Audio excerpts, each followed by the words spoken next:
it's portfolio. Alright, what's your name there? Edgar. Edgar. And what are you playing? Paleo frogs. Awesome. Oh, nice. My best friend knows that. So I'm gonna just get started with the lineup. You got the whole man you can use. This is the center right here. Let's get started with the lineup. I got a 3 Ash. Best hand trap so far. Deck has problems getting over Dragoons, so you know you kind of don't want to see it to begin with. I just feel like this is a great way of preventing a disaster from happening. Standard frog package, 3 swap. Don't worry, I'll cut that part out of the video. No one will. 3 dupe. And 2 Ronin. Additionally, I am playing Poison Draw Frog in the main deck. I do feel like the engine is just too good not to maximize it, and you just wanna get the additional dump, or you actually want to benefit from the additional normal summon that Soft Frog gives once it's returned to the hand. You just feel like I'm only playing this because I am missing 1 copy of Flip Flop Frog. But if I had that, I'd be playing that instead. It's a non-targeting removal. I'll put it on the screen. So yeah. Next up, I'm playing 3 copies of Nimble Beaver. I'd say this is like I'd compare this to Tour Guide. It can special summon a Nimble monster from your deck or graveyard when it's normal summoned. So you just go for itself. And it's a 1-card extender in mid game, and even you don't want to see it going first, but if you do, it's okay because you have a Soft Frog. You just dump it for Soft Frog, gain an additional summon. Lastly, for the last 2 monsters, I am playing 2 copies of Absolute King Backjack. I mean, he's good. I'm not doing a draw engine. I'm not really focusing on drawing in the deck, so I don't see any problem in playing this. You do benefit from effects that go off once he goes to graveyard. Just play 2. You could side out 1, but you always want to keep 1 since you want to see you always want to use its effects during your opponent's turn. He lets you activate any trap card that you get that's revealed on top of your deck. It goes face down. And then you can activate it that same turn during your opponent's turn, so it's too good. That's it for monsters. Also, a little side note: every water monster in my deck can also be used as fodder for Soft Frog. So very nice. Yeah, that's why I just want to maximize on what I can. Get more targets. Yeah, just get more targets. You know, like the first normal summon Soft Frog, you bait out an Ash or something. Like you do worry like if they're maining like Cypher Gamma, but you know like it's not, you don't see it that often. But yeah, you can come back from that. Onto the spells, I'm only playing 1 spell card. Card of Demise.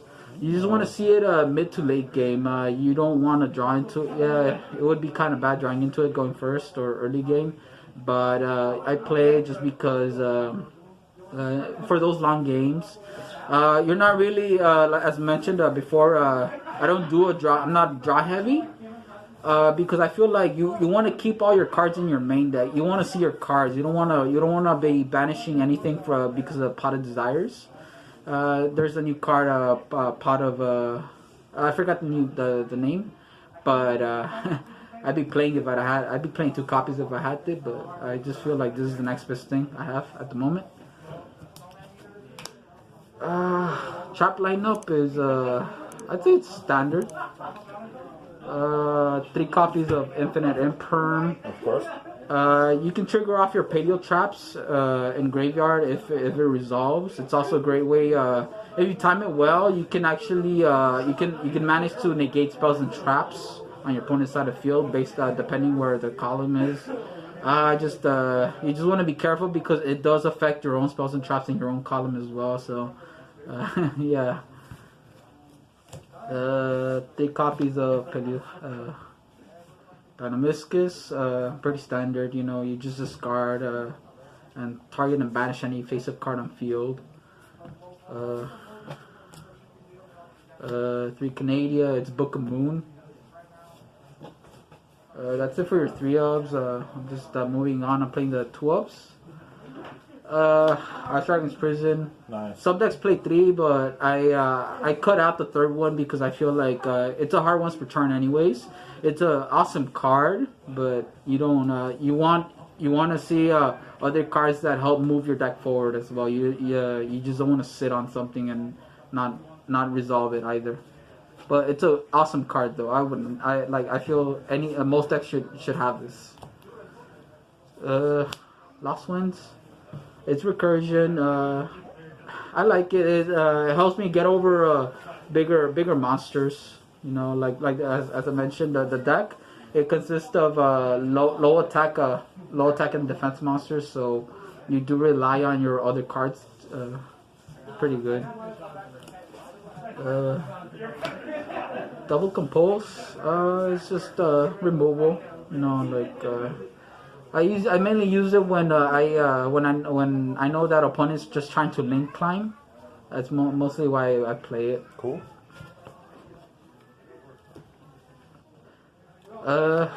Notice that some paleo decks they play 3 of this, but I prefer 2. It's a hard once per turn, and you don't want to draw into more than 1 copy per turn at least. The card's good, but it's a 40 card deck. And you want to see everything else as well, so I feel like 2 is the best number. Not too much, but not too little either. It's MST. It's just, you know, like some decks can play 3, but 2's fine. This is number 37. No, number 38 and 39. I like this card. It snipes any monster in your opponent's graveyard when they target. So and you can send your Absolute King Backjack to graveyard as well. You can send this guy to the graveyard if it resolves.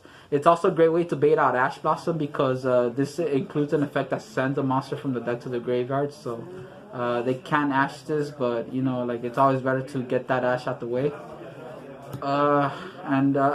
I'd say I would compare these two to playing Pot of Duality and at the same time playing Foolish Burial as well. Like you do so much. This is your Call by the Grave in the deck, so you just need 2 copies. Cool. And the last card is Imperial Order. Like I said, I'm only maining 1 spell card in the entire deck. Makes sense. And yeah, like you don't really rely on anything else, you know. It's there.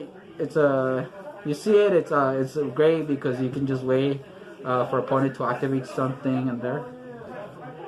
That's it for the main deck. Onto the extra deck. I'm just playing One Link Karibo. I play just if I do get those bad hands. Worst case scenario, I just normal summon Absolute King Backjack going first. Then link it away from the Karibo. When that happens, Blackjack's effect activates in the graveyard. It lets me reorganize the top 3 cards in my deck into any order I want. Also, some dinosaurs is still a thing, and you kind of want to get rid of that normal summon normal monster they give you. So you just go on your turn. You can just link it. You can just link away the token they give you to bring this guy out. I wouldn't take him out. He's good. Area. If you don't have to explain every card already. Yeah. Yeah, just go for it. They know what to do already. Area. My Star Boy. Nice. Ooh, very nice. Avramax. Maybe explain that one a little bit. I'm playing. It's a side deck secret, right? It's a side deck secret, but I just keep it in the extra. That's good deck. enough. You don't have to. Because you will comment down there if you want to go. I'll message you. Yeah. They're really interested. You just need 1 of. You shouldn't be playing more of this. Same for this. You just need 1 copy of it. You don't need 2. Deck works fine without 2. I am playing Zeus package, so Nice. one centaur. I don't even use the effect. I just attack and then main phase 2. Just overlay it. That way you still keep the material. Cards got up in value. And then you got Very your nice. Zeus, the god himself. Then on to the multiple copies. I am playing 2 Marissa's Coral Anemones. These are extenders. You can actually target your soft rock in graveyard, bring it back from grave, and you benefit the effect all over again. It's good. And lastly, Of course. of course, you know, like it's good. Negate, say no to anything, totally sexual. The top dog right there, top dog pro. Well, that's it for the deck, though. All right, well, thank you, man. And good luck in today's tournament. Yeah, thanks.